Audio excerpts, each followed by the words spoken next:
Good morning, everyone. It's my pleasure to welcome all of you to this closing session of the 7th edition of the Communication and Thought Conference under the title, The Power of Communication, Communication of Power. On this last day of the conference, we are honored to have as our closing keynote speaker one of the most important authorities on the political economy of communication, Professor Janet Wasko. Thank you, Professor Janet Wasko, and welcome. And I would like to thank you, Professor Lorena Romero from the University of Sevilla. She will conduct this session and introduce Professor Janet Wasko. If you both are ready, I think that we could start this session. Is okay for you? Okay, thank you, Professor Labio. Dear colleagues and students attending to the International Communication and Thought Conference, I am so pleased to be here with you all today and to have the chance to introduce our keynote speaker and her closing conference entitled Understanding Corporate Power in an Informational Ecosystem. Professor Wasko, our keynote closing speaker, is currently professor and Knight Chair for Communication Research at the University of Oregon. She received her PhD in communication at the University of Illinois in the 80s. And since then, Professor Wasko's research and teaching have focused on the political economy and communication and media theory.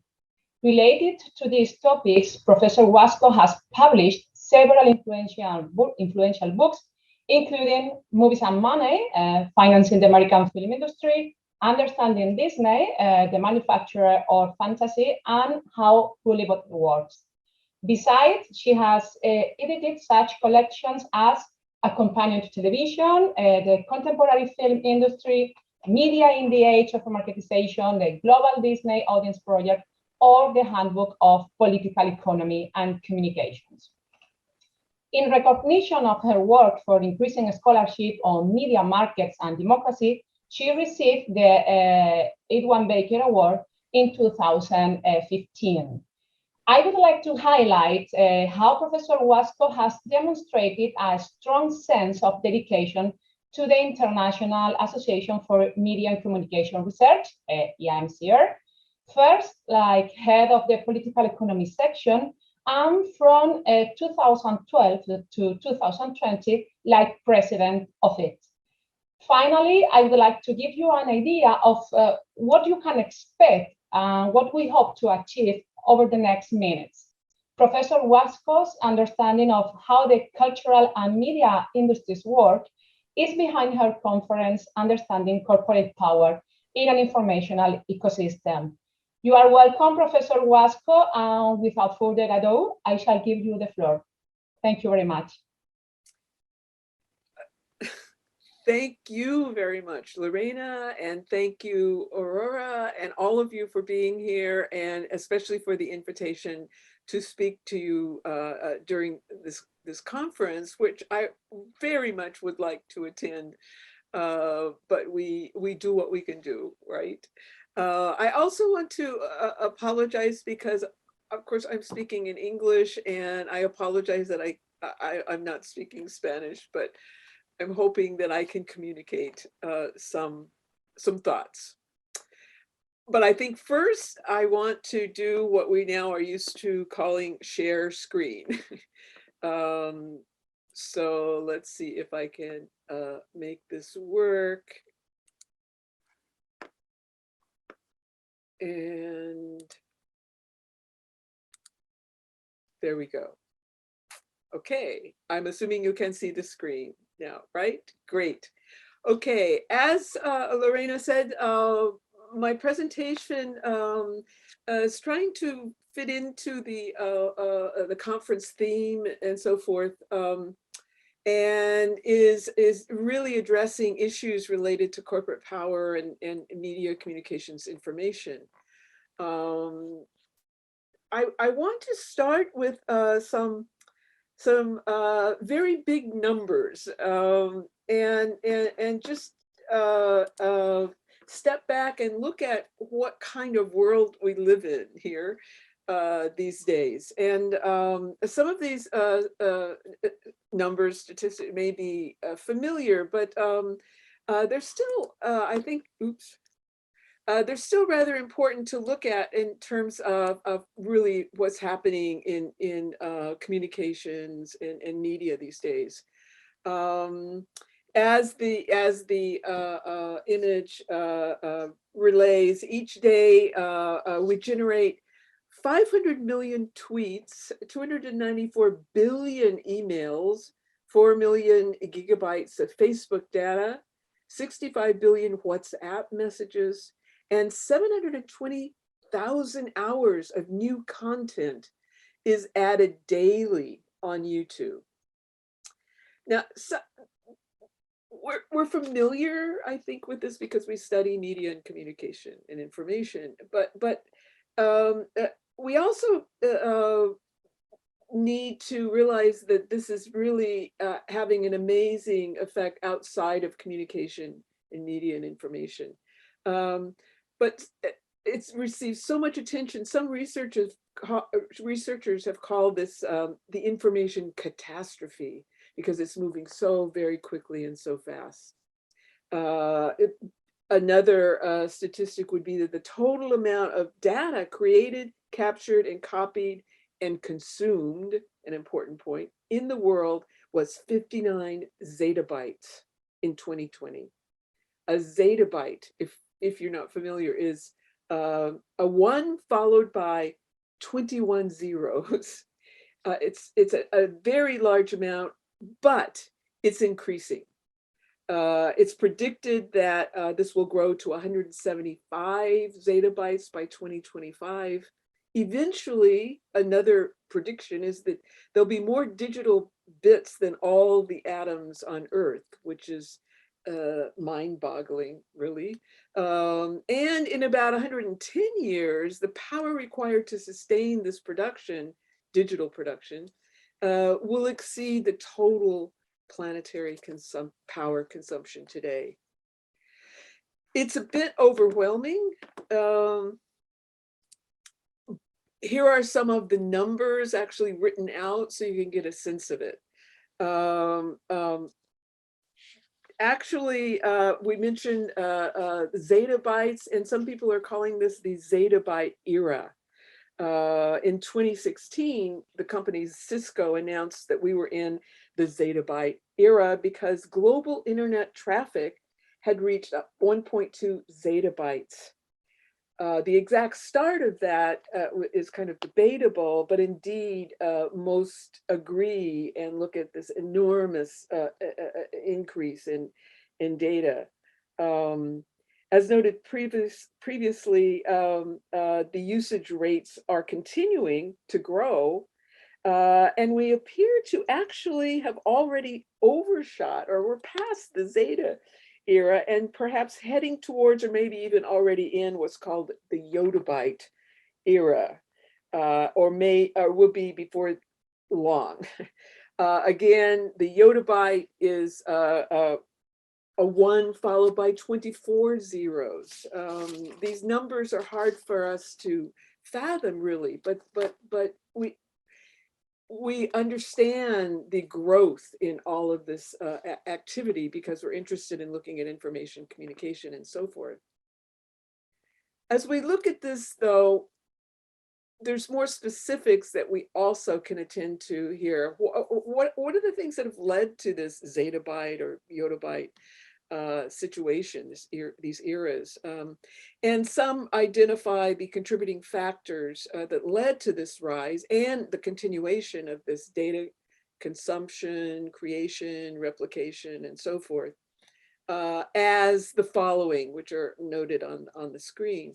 First of all, increases in video streaming, mobile phone usage, broadband speeds, and data center storage. All of those are of interest to those of us who study communication, media, information. I think that though I'll pull out one of them and just focus a bit on video streaming because it's often what kind of attracts attention to all of this amazing growth that's going on. There's a large and ever-growing consumption of multimedia, including video streaming on the internet. It has contributed to the rise of these enormous numbers that I just mentioned. In fact, as again, I'm including on the slide, in 2011, it was estimated that roughly 25 to 40% of internet protocol traffic was video streaming services. 2022, it was estimated that that would be 82% of total internet protocol traffic. And another prediction is that the revenue from these services is expected to total over $108 billion by 2025. Again, it's very possible that these predictions will be, these numbers will be reached even sooner, the way things are going.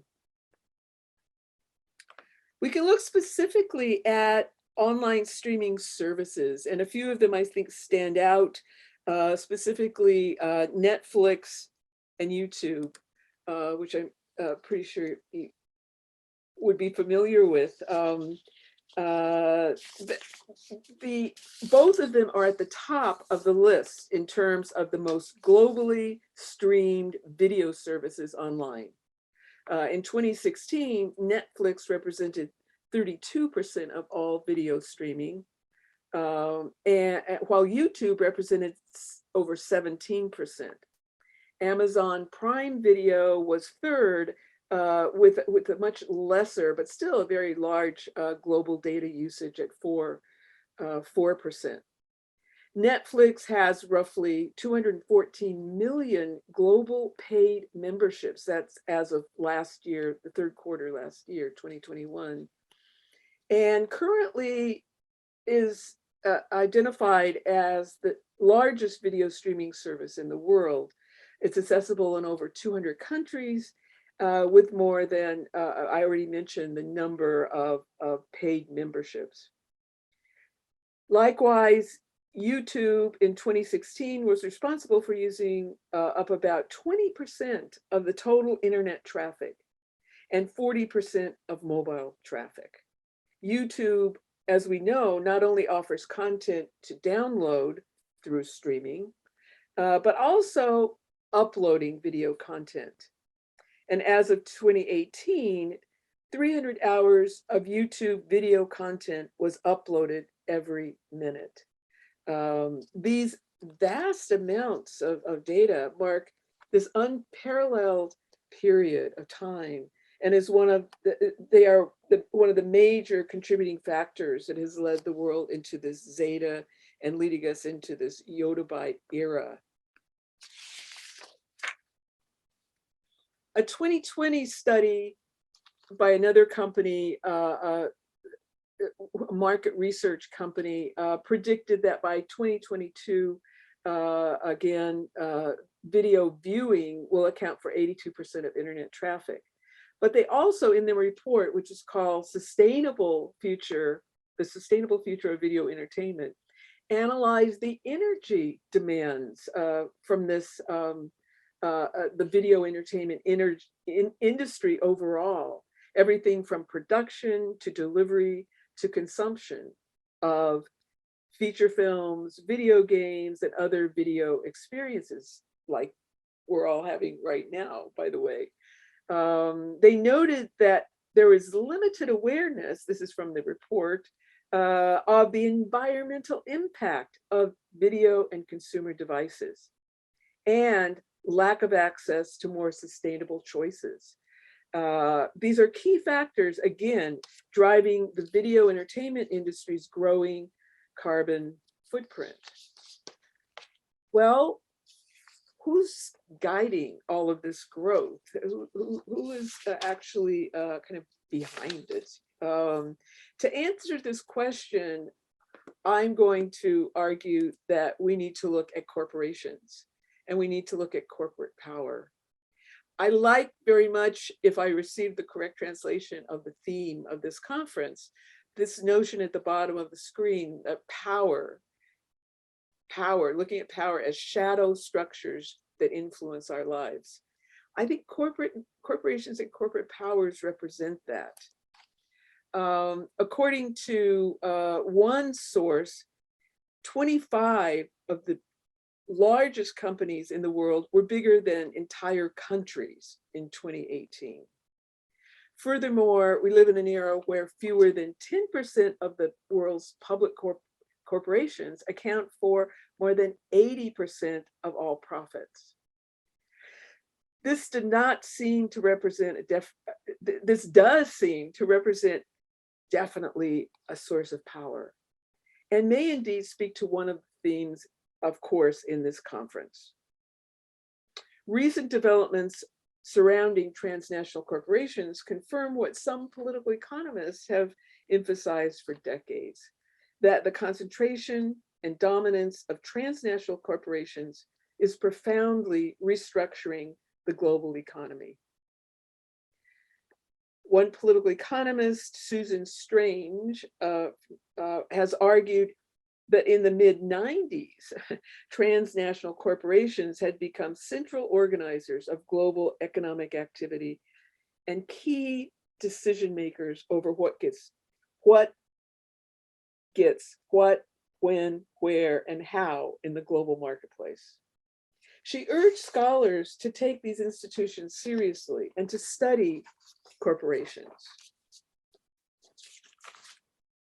Even though the issue is even more urgent, I would say today, Strange's plea really has gone somewhat unheeded, unnoticed. She argued that ongoing and careful study of the nature, dynamics, and impacts of corporations and the power they exert within contemporary capitalism is essential if we are to understand how the global economy functions and shapes people's lives. This is often how corporations are portrayed, but it also gives us a sense of a familiar argument that some benefit from this situation and others do not. Actually, we are probably familiar with a lot of the statistics generally of this inequality of wealth. This is on the right, a recent version of the global pyramid of wealth. Plus, on the left side, in 2018, it's noted that 26 of the richest people on Earth had the same net worth as the poorest half of the world's population. One might wonder, though, well, what's happening with these numbers in terms of the pandemic? Well, more recently, according to Forbes magazine, a financial magazine of the US, these trends have continued. The world's richest 10 men, they're all men, the richest people in the world, more than doubled their fortunes during the first 2 years of the pandemic. These 10 individuals more than doubled their fortunes from $700 billion to $1.5 trillion. That's a rate of $15,000 per second, or $1.3 billion a day. Meanwhile, the incomes of most everyone else in the world actually probably fell because of COVID. So we still have this global pyramid of wealth, and many of those corporations that some of the very richest are associated with are indeed media, communications, and information corporations. Our interest here is focusing on these corporations, which we find increasingly dominate the list of the world's 10 biggest corporations. In fact, as indicated in this table, I hope you can see and see some of these comparisons. In 2006, there were really no, on this top 10 list, no media information communication companies.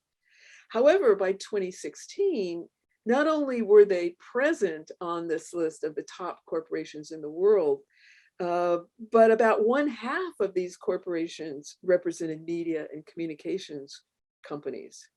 And 3 of them are at the top of the list: Apple, Alphabet, and Microsoft.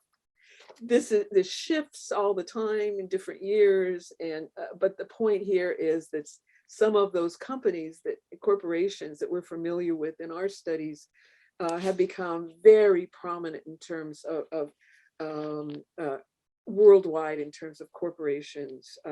And I would argue, as they continue to profit, they also represent corporate power as well.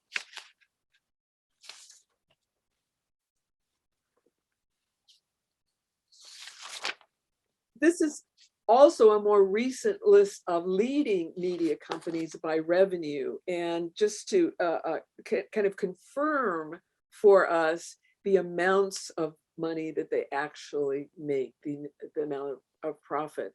And these represent, of course, companies all over the world. It's not just the US, but in other countries as well. There are very large corporations profiting from all of this activity going on around digital data and internet and so forth. So we want to take this seriously, as I think some have over the years, when they look at political economy of media and communications from a critical perspective. I'm including here 2 definitions that are sometimes used to define political economy of communications. And Vinnie Mosco's definition is a common one. But also I want to draw attention to Dallas Smythe, previously in the 50s actually, defined the political economy of communication as the study of the structure and policies of media communication institutions in their social setting. These institutions certainly are corporations that produce, distribute, dominate the production, distribution, and consumption of our communication resources, as Vinnie Mosco expressed in this definition. So we're really, it's kind of obvious that one of the key focal points of looking at the political economy of communication would be to look at corporations. While many examples could be cited to exemplify this kind of research, I want to draw attention to only a few today, just to kind of examine how we can analyze and understand some of these corporations. One project that has been going on for quite a few years was created by Dwayne Winsek in Canada at Carleton University. And his project is called the Canadian Media Concentration Research Project. And you may be familiar with it. He comes out with a very detailed and extensive report every year that draws on research and analysis of internet, telecom, and media markets in Canada. It's an example of someone who is really has really taken on the kind of challenging area of looking at and actually documenting the growth of, or otherwise, the status of corporations and media corporations. If you're not familiar, you can find it by the title of the project. Another project, and here I'm going to apologize for promoting a project, a book that I was involved with, but I want to highlight what Ben Birkenbein, who is currently at University of Nevada in Reno, and Rodrigo Gomez from Mexico City, and I put together a few years ago. And this was Global Media Giants, which looked at those very large media companies. And the book is explained here briefly, but I want to highlight a couple of things as we continue to look at this project. First of all, here is just for your information, if you're not familiar with it, a kind of overview of the different companies that were highlighted, and they aren't just the largest, but also representing very powerful companies, corporations in different parts of the world, the regional and geo-linguistical groups that are listed there. And also we looked at internet companies and other companies that of course are diversified and so forth, but we group them together under these categories. And also I want to give credit to the individuals who did the chapters that are included. One of the things that I want to highlight, though, is the focus of each chapter. And this is just an outline. The important point here is, of course, we're interested in the economic, the political, and the details that are listed. But especially also, we included a kind of brief cultural profile of each of these companies. The kinds of services and products that they offer, how they pertain to our everyday lives, the symbolic universe that is has been created by these companies, the ideology represented, and then the cultural imports to and from other countries. I think this is important in that it's not just purely the economic. Of course, we have to consider the implications of these developments, and thus this cultural profile to us was very important, and I think represents an important part of this project.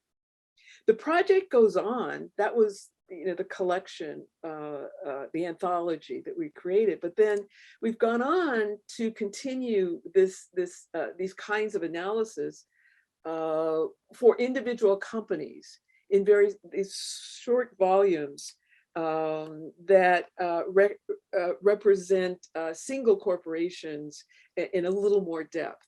And these are the ones that are out now. They've been released now, and we're working on others. But this is the kind of work that does draw attention to corporations and corporate power, which is why I'm highlighting them. I would argue here that, connected to this notion of the cultural profiles, that we really need to have a kind of expanded study of corporations, maybe even beyond beyond the political, beyond the economic, into the cultural, environmental, and other kinds of issues. To do that, we sometimes need to work with others. We need to integrate our approaches to look at these corporations. We need to do interdisciplinary, even possibly transdisciplinary research, because a lot of issues are involved here. And I would also argue that a systems approach, as it has been developed to apply to corporations, is a good way to look at these issues and do research. In this way, I'm going to call this something like critical political economy plus. It's looking at studying the political economy of these corporations, but also going beyond that Maybe I'm reminded by calling this Critical Political Economy Plus of a company that I've been studying over the years, which is the Walt Disney Company. And it has grown significantly recently. And I want to go into a bit of background on that. But it's a wide range of activities that they've added, including various streaming services, which we started out with here, such as their popular streaming service, Disney Plus. I want to just kind of highlight by looking at this company, not only a political economic perspective, but linking other kinds of analysis by using the Disney Company as an example. And I'll do this relatively briefly. I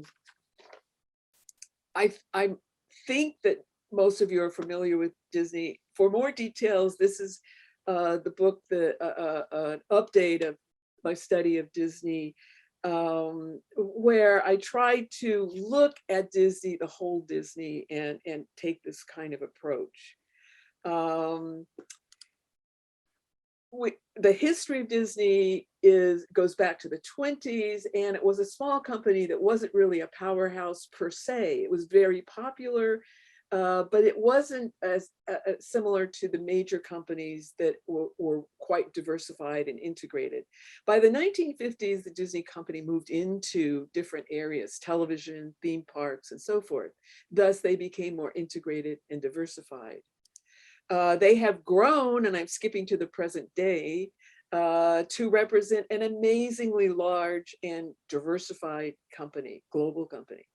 It includes all of these brands, labels, and companies within the Disney Company itself, and has been especially active in the company has been active in picking up other film and media producers, like on the side here, right side, Pixar, Lucas, Marvel, and parts of 21st Century Fox.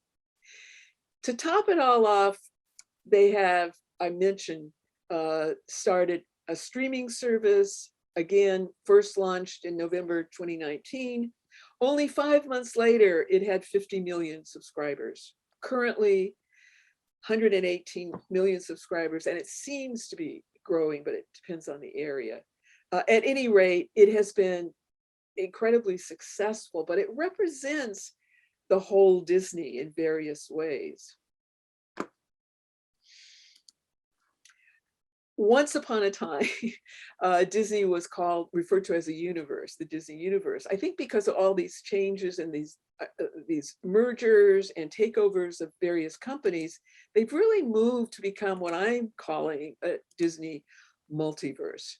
They include an enormous number of companies and labels. In fact, some of the brands that they bought, the companies they bought, were called universes to begin with. The Marvel universe, you may be familiar with, Lucas Films universe, specifically Star Wars, and then Pixar. So they're now within this kind of multiverse under Disney, which is really attracted a lot of attention, I would say, and should. The company itself is perhaps no different, even though people think of it as different sometimes, and they think of themselves as different. Their objective is to maximize earnings, to allocate capital profitably, and to improve shareholder value. That just is obvious. They state it bluntly, they have to. Their revenues keep growing, even though there has been a slight decline the last couple of years, yet it's easing back up. And of course, $67+ billion is a good amount of money, and you can say that they continue to be incredibly successful. By looking at corporations, we have to understand the management and corporate heads, but also what's of interest here connected to our discussion of wealth and its distribution. Corporate executive officers often make quite a bit of money, but Disney's CEOs have a tendency these days of making a lot of money. And this is on the right, Bob Iger, the statistics information on his remunerations. And then the latest CEO, less, but it's a sizable amount of money that the managers make, CEOs especially. We also are interested definitely in who owns the company, and the issue of stock ownership is always a point that we want to try to understand. It's difficult sometimes, but there are major shareholders that also represent kind of links to other corporations. The example here is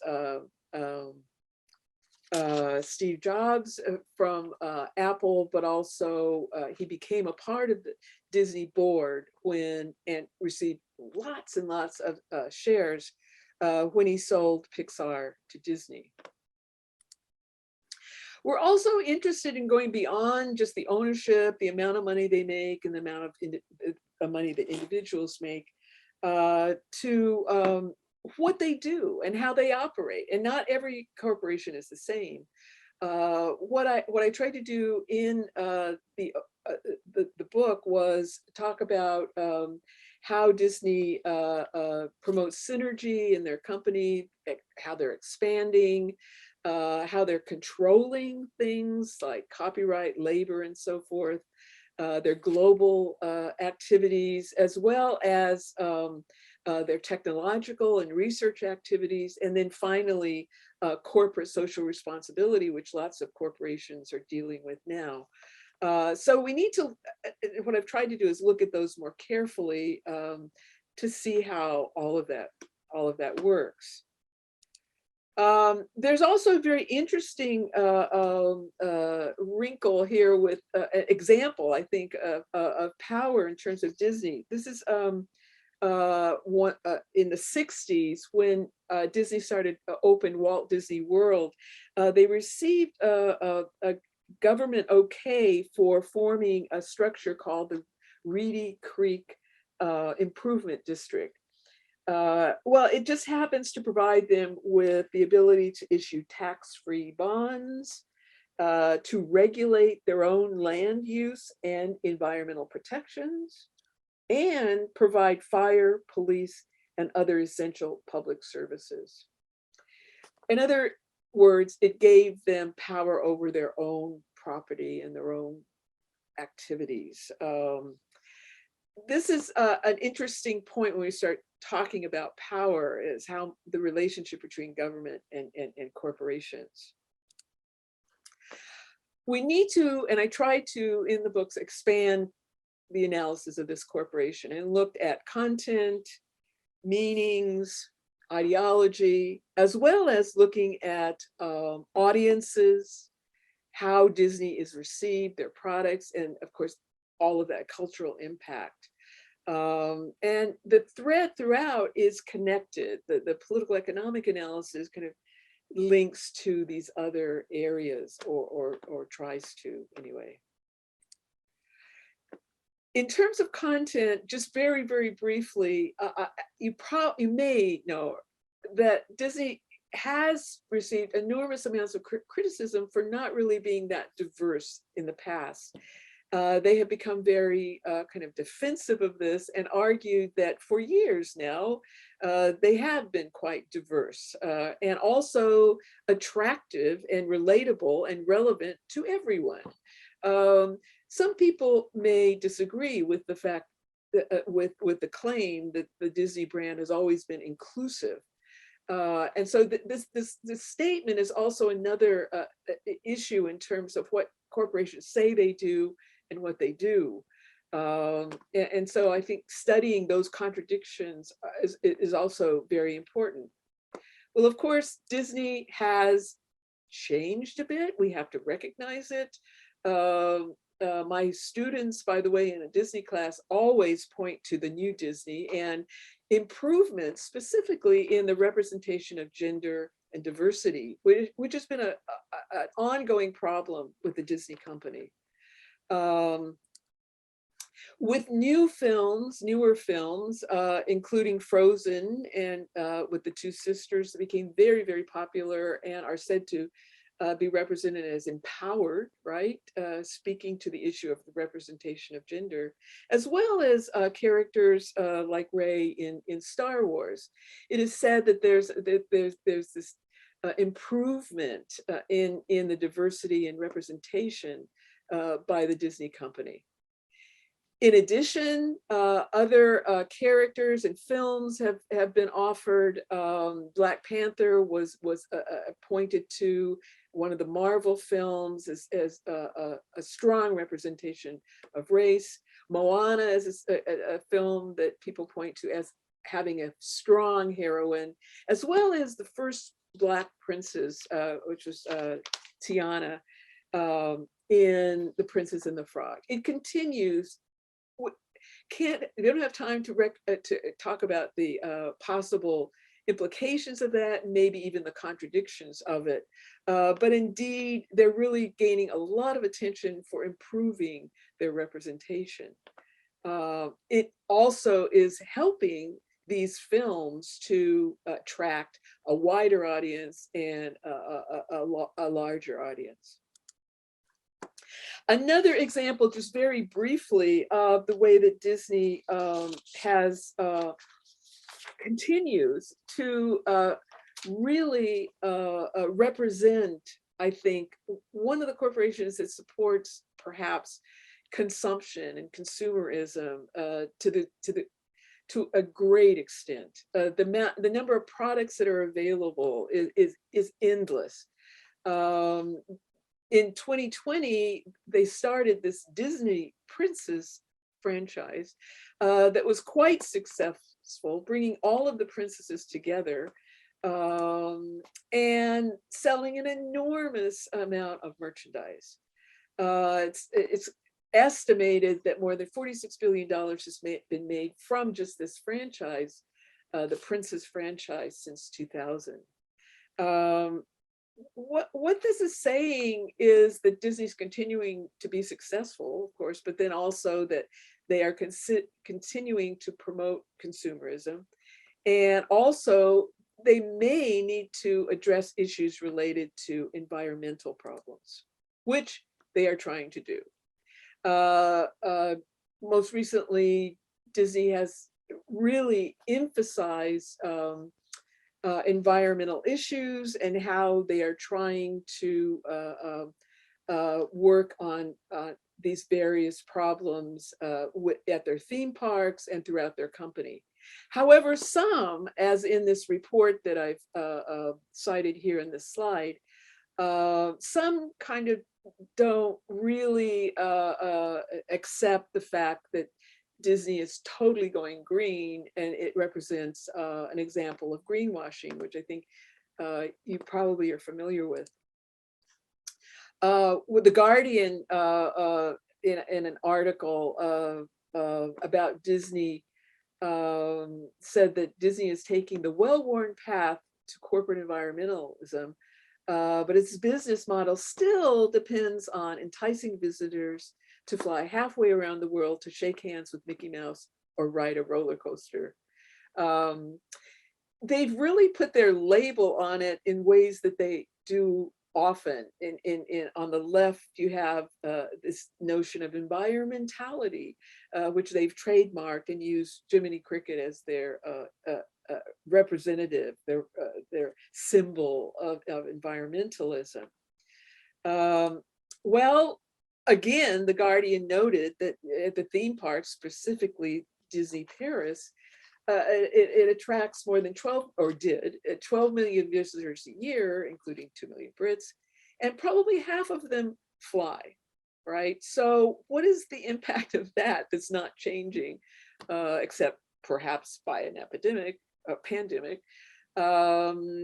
Is that changing? The whole notion of a theme park and traveling right? In addition, the emphasis, once you're at the theme park, on merchandise and consumption. So one might step back and question the contribution of the company actually to greening, to environmentality, right, as they call it. In addition, and just briefly, this is echoed also in their series, their film series, Disney Nature, and they tie it very specifically to Earth Day. In fact, April 22nd will be the release of the latest Disney Nature film, Polar Bear. So what is going on? Actually, also behind the scenes, companies like Disney, including Apple in this example, is also supporting or not supporting other kinds of issues that relate to climate change. In fact, just last year, it was reported that some of these large media companies are supporting groups that are fighting legislation in the US, at least, that promises to combat or try to combat the climate crisis. So it's a bit of a contradiction and kind of a two-faced situation here we have. Political economists have been studying specifically environmental issues and sustainability, and the themes are here. There's a lot to say. We have neglected it for too long, but there are increasingly more, there's more research and work and publications being done looking at the allocations of resources, generally human and natural, that are related to communications and media, and specifically looking at the material structures and artifacts of communications and information. Examples, Richard Maxwell and Toby Miller's book, it has been around for a while, but it really still is relevant. And most recently, Benedita Pravini and Graham Murdoch have put together this collection, which it really does represent a strong analysis of the effects of corporations, environments, specifically pertaining to communication. To conclude here, a couple of quotes I'm going to take from that book, when Graham Murdoch notes that current developments significantly increase the contribution that communication companies currently make to climate crisis. He also notes that there are new digital complexes that are escalating the demands for energy, water, and resources in their production, transportation, and use. They reinforce the culture of hyper-consumerism, which is represented, my example was Disney, and add to the accumulating amount of waste pollution already generated by accelerating rates of digital obsolescence and disposal. To conclude, I'll also use Professor Murdoch's words. Faced with this new reality, we need more than ever to ask, who should own and control the essential technological and organizational building blocks of communication? For what purposes and with what consequences for collective well-being? I want to add, to conclude, that we also need to be concerned. Part of that collective well-being needs to involve the well-being of the earth and nature itself. Thank you, gracias, and I appreciate your attention. Thank you. Thank you very much, Professor Wasko, for your enlightening words and for sharing your expertise with us. We really appreciate that we have some issues related to how corporate power in the field of communication behaves. We have these issues clarified after your speech. Is there any questions? If you want to ask something to Professor Wasko, you can write it on the chat and I'll read the question. Or you can turn on your microphone if you wish and make it personal. Any question? Okay. Victoria Garcia Prieto. Hi. Well, first of all, I'd like to say that I'm very pleased to be here, and I would like to thank the organizers for inviting me. And of course, thanks, Professor Wasko, for this amazing conference. I've been thinking of the same idea during all the conference. I wonder, what is our role as citizens, not just as academics, and how can people protect their rights, freedom of expression or environmental protection in this society? What are our options? Are we just consumers, users, audiences? Are we surrendered to the situation of, and this power, those media giants that you have shown in your conference? Because I see around me a lot of people who's very tired and they don't want to look, don't want to search for more information or another kind of information. Thank you. Yeah, it's a wonderful question, a difficult question, and very challenging. And I think that these questions have been asked for a long time, especially when you come from this kind of looking at political economy. We don't want to just be gloomy and negative, because we shouldn't be. I think, need to, as many of us do as academics, know what's going on, study what's going on, and also share our research. I think that's really important, especially in the global community, to share our work, because these corporations are operating globally. We need to operate globally too, which is why I feel so strongly, for instance, about the IMCR. But in addition, yes, we're consumers too, and we're people who live in these societies. And what do? I think it's a hard question. I think a number of things that people do are to be aware of the problems, the issues, and some of the possible solutions, but also to think through those solutions. We also need to be involved, perhaps outside of our academic setting, in terms of groups, institutions, individuals who actually are trying to understand, analyze, and work on these problems, and may have more, let's say, social power than we do individually.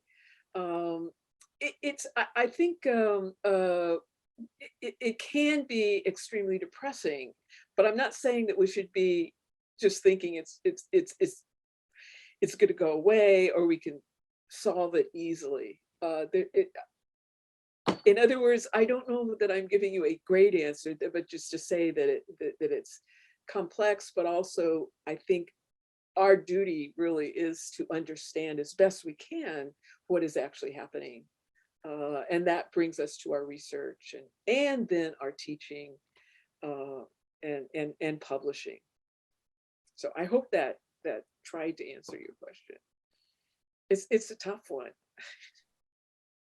More questions? Okay, Jair. Thank you so much, first of all, Professor Wasko, for this incredible conference. It's been very, very interesting for us to have this wide look of a huge company of the industry. So for me, and I think for every person who is watching this conference, it's going to be very, very interesting.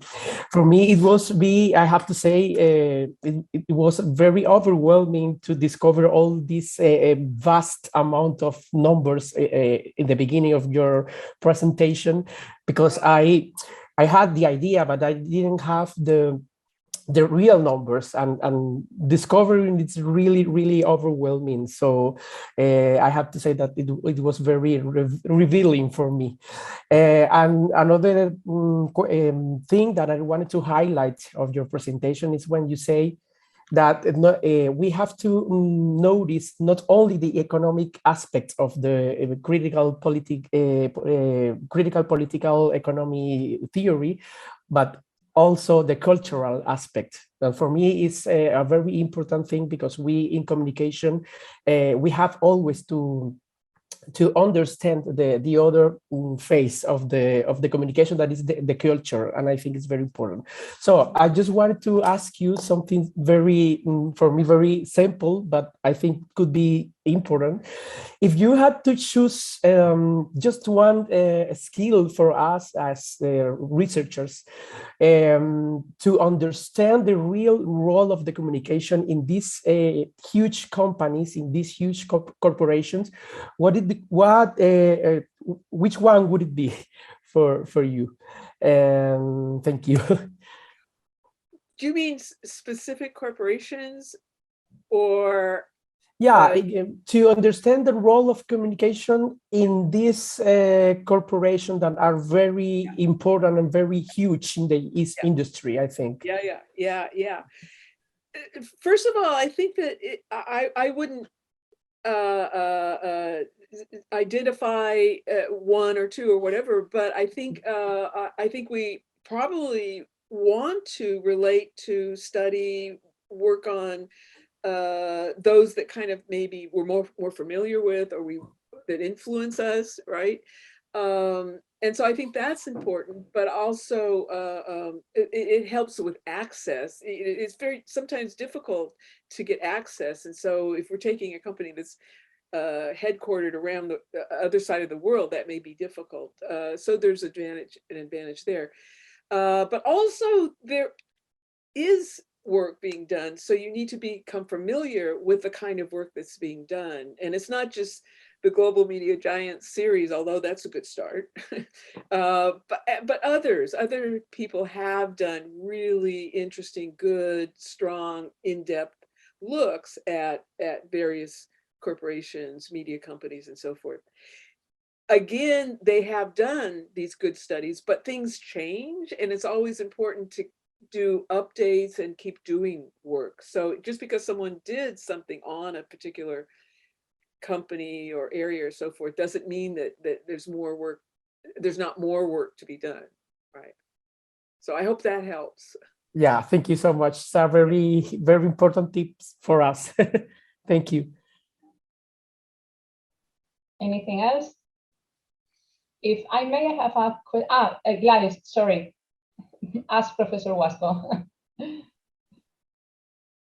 Thank you, Professor Lorena. Thank you so much. May I introduce you? I introduce myself. I am Gladys. I'm Mexican, and I am a young researcher. I'm studying the PhD in communication at the University of Seville, and I want to tell you a lot of things. First of all, I want to share with you that you are a very recognized icon in our university, because I remember some of the classes of the Professor Aurora and of the Professor Rosalba about media structure in the journalism career. The students learn about your work. I even remember some of the exams that they ask the students about some questions about your books and about the Disney topic. It's very important. So I want to share with you that you're very famous all around the world, but I want to notice that here in Spain, mainly at the University of Seville, your work lives in each one of the students of the journalism career, and also in the teachers. I want to to tell you that. Thank you. And also, secondly, Professor Janet Wasko, I want to tell you that I was reading a newspaper article at the Los Angeles Times, that it says, it talked about the Disney fans and a special case about the popcorn bucket, that that the people wait like 6 hours in a line, and it was a very interesting reflection. And I want to quote your words that you said, the difference between the merchandise and also about the childhood memories. I think that's a very good reference to understand the structure and all the the techniques and the tactics that you told us right now in your conference. And mainly in that topic, I want to ask you, what do you think is the future of the company of Disney? What is the next step that you think they are going to take? Because also when you were talking in your conference, and you say also the part of the relation between the government and the enterprises, I remember a little bit also about Elon Musk, that some of our teachers told us that he took some advantages of some governmental programs, and I remember that. So my question is, what do you think about the Disney company or the Disney enterprises? What do you think is the future? Where do you think it's going to lead that company? Thank you so much. Thank you so much for your comments, and I very much appreciate them. And I'm so amazed that you found that article in the LA Times that I was interviewed for. And my point there was, why would, I was asked, why would these people stand in line so long to get this, to pay a lot of money for this piece of plastic, and why are they so enamored, obsessed, even some, by Disney? And looking at audiences, it's really interesting in terms of Disney, because it gets involved with memories for many, but also there are those that don't have great memories of Disney, but they still, they still like the products and so forth. And then there are also people who don't care about Disney or even hate Disney. So there's a wide range of responses, but this notion of memories is important, because Disney encourages that. They promote it. And so they take advantage of the kinds of family experiences that people have had with Disney and promote it that way. So it's not just amazing that it happens. The company itself promotes it very often and very strongly. I have a hard time sometimes speaking to the issue of the future of anything, but for Disney, it's kind of interesting. They're not doing one thing, they're doing lots of things, for one, first. And also they have a lot going on in terms of work on new technologies and research and so forth. So they are planning the future of their company, and they're pretty good at that. Not to say that they will always succeed. I mean, look what happened the last 2 years. Right? So I think that it's interesting. Again, to refer to my students, they write in their final essay of the critiques of Disney, but also they end with saying, everyone loves Disney and it will always be there. Not a corporation supposedly is a person, but it's not inevitable. I mean, it's not inevitable that even Disney is going to make the right decisions and so forth. Things happen that they can't control, but it's as long as things keep going as they are, it'll perpetuate itself because of this appeal to families and memories, and the next generation picks up and so forth. So I've been really interested in that, in terms of why Disney continues to be so popular, and that's part of it. Your questions are that's a really good question, and I appreciate it very much. I could go on, but I think maybe we may run out of time. Yes. Yeah. We are out of time, but it's really interesting to hear your prediction about how this company will work in the future. Okay, Anna, I think you have another question. Maybe it's the last, if no one else wants to ask something. Okay, Anna. Yeah, thank you, Professor Wasko. It was like an amazing conference. And as Jerry said, it was like very overwhelming and heartbreaking to see all the data, the stats that you brought. And I remember that I saw, like, in the time ago, like a website comparing Jeff Bezos with like many things around the world. So if you wanna see, let me send you the link. Oh, thank you. Thank you. Yeah, that's very overwhelming. So you have to scroll to the right and you will get bored of scrolling to the right and you will be like, this is so heartbreaking. Yes. So apart from that, apart from that, I really appreciate that you put together the Global Media Giants book. I use it a lot for my dissertation, and especially the Middle East section was super enlightening for my research.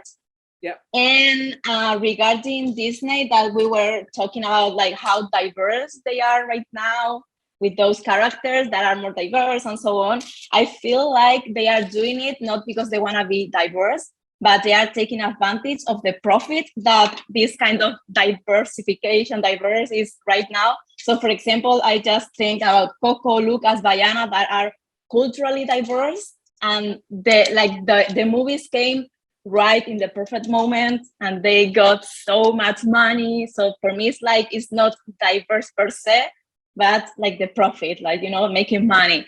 And also I would like to ask you if, like, because the chapter that you wrote about the political economy of YouTube came across the other day researching about you. So I would like to ask you if you can guide us a little bit about what you discovered while you were researching YouTube. The last question pertained to what, the political economy of what? YouTube.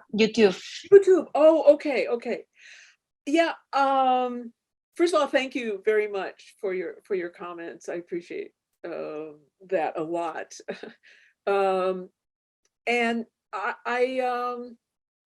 haven't really continued to look really carefully or intimately or, you know, deeply, say, at YouTube, but just part of the whole, you know, the whole media communication. We could call it an ecosystem, but I think sometimes calling it an ecosystem, we kind of think that it leads to some things that may not be appropriate these days. At any rate, I think that there are other researchers who are looking at these specific companies, and YouTube, I think, is attracting a lot of attention. There's several collections about YouTube, I believe. But I haven't really continued to look carefully at them. But the other point would be doing work on youth, or was that one of your points, or maybe I missed it? No, okay, I misunderstood. I thought you said youth and you said YouTube, so never mind. I would say there's so much, in a way, so much to be done, because there's just a lot of issues that I barely even touched on all of them. I couldn't touch on all of them, but and there are also new developments. I mean, not to say that everything's always going to stay the same. I agree with you totally about the skepticism of Disney's current kind of efforts to represent diversity and so forth. It's to make money, but then it's also, they finally, I think, probably listened to some who were pointing to this problem, and not just to make money, but to avoid losing money, right? So, I mean, it kind of, and they do pay attention to what's going on in the world, and things have changed a bit in terms of these kinds of issues. So it's almost as though they have to, you know, to maintain their corporation with all of its different activities. So yeah, I'm skeptical as you are. And also, by the way, some of these efforts, some of these films that we've mentioned still come under criticism from specifically the groups that are represented. Yeah. Black Panther was critiqued, even though it was, you know, amazingly received positively. But then also there was there are also some critiques of it you may be very familiar with. And as far as the princesses, I mean, the whole princess franchise just kind of, I don't know, maybe for some it works with the power of giving power back to women. It kind of perpetuates why they're doing what they do. So we could have a longer conversation if I were there in person, which would be great. Thank you for all of the really good questions. Professor Labio?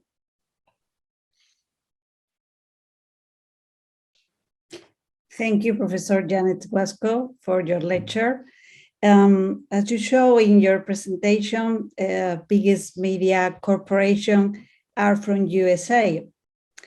My question is, what do you think about the ideology? I mean, what is the impact in terms of values on people around the world?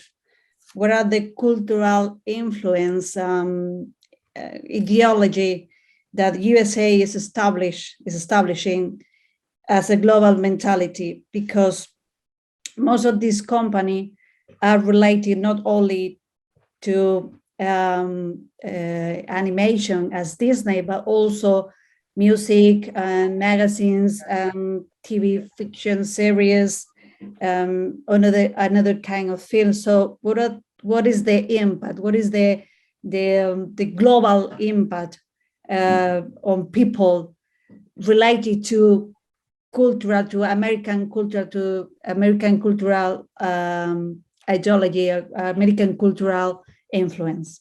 Yeah. As you know, this question has been around for a while in a lot of the discussions of media work by media researchers and so forth. There also has been some attention to, of course, Disney's influence in other countries. The representation of other countries is, I mean, that we could go on and on about, because there are different strategies that they use, sometimes not changing anything and making the whole, film or television or whatever product really reflect American values, American images, references, culture. Sometimes, however, the company has more recently been trying to be sensitive to the cultures that they're representing. Working with people in different countries, different cultures, as they take a story from that culture. An example would be Mulan, for instance, in China. It sometimes works, it sometimes doesn't. There's a very interesting study of Mulan that's going to come out soon about how it failed, really, even though they tried very hard to not be insensitive, right? There's a lot to say about it, and I think that there have been some and continue to be studies of this in terms of specifically Disney's products, services, and so forth in other countries. One that maybe I'll just end with, when I first started working on this and talking to people in other countries like you, we asked this question that you just asked, Aurora, like, how do people react to this? And what do people think of Disney in other countries? And so we put together a project called the Global Disney Audience Project around 2000, and involved about 20 different countries with people doing research from all over the world, and found some interesting things. It's not that everyone loves Disney. There's a lot of positive responses, but there's also resistance to Disney, right? And again, I'm repeating from what I said before, but that sometimes gets overlooked, but it was definitely there. And then in the middle, there were people who were ambiguous, like, oh, I really like their films, but they don't do a good job of representing women. Or They love the theme parks, but they don't like the films, or they kind of liked Disney in the past, but now they don't. So there's a lot of ambiguity. And so it really has to be seen, looked at very carefully, and not assumptions being made that it's always going to be the same, right? So I think there's a lot more work that could be done there in terms of audiences, people's responses, but also cultural responses. So there's a lot of work to be done for all of you.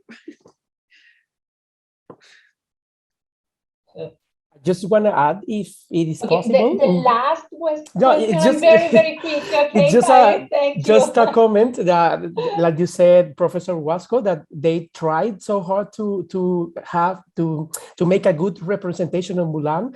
As Colombian, I have to say that the recent film they made, Encanto, it was a really great example of, because they tried so hard to Yes. represent well Yes. the Colombian culture, and I think they made a good effort. And so sometimes it is possible to see this kind of things that you are saying.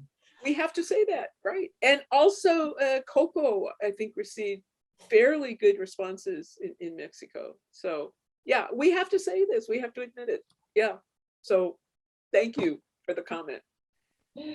Thank you all. Thank you, Professor Wasko, and thank you all for attending our invitation, for taking your time to be here with us. It's really late in Spain, okay? And I would like only to highlight the last idea before concluding the Congress, is that, as Professor Wasko has said, we have a lot of issues to make research in the future. There is a wide range of stuff to be studied and to be researched. So there's a big opportunity for our doctoral program also, and for all the students that are making their research at our university. So if I may, I can conclude now the 7th edition of the Communication and Thought International Conference. Thank you all. Thank you so much. Thank you, everyone. It was wonderful to meet you this way, at least, and maybe one day we'll meet face to face in the real world. Thank you very much. We hope so, to make it personal. Thank you, Professor Wasko. Yeah, you're welcome. Thank you so much.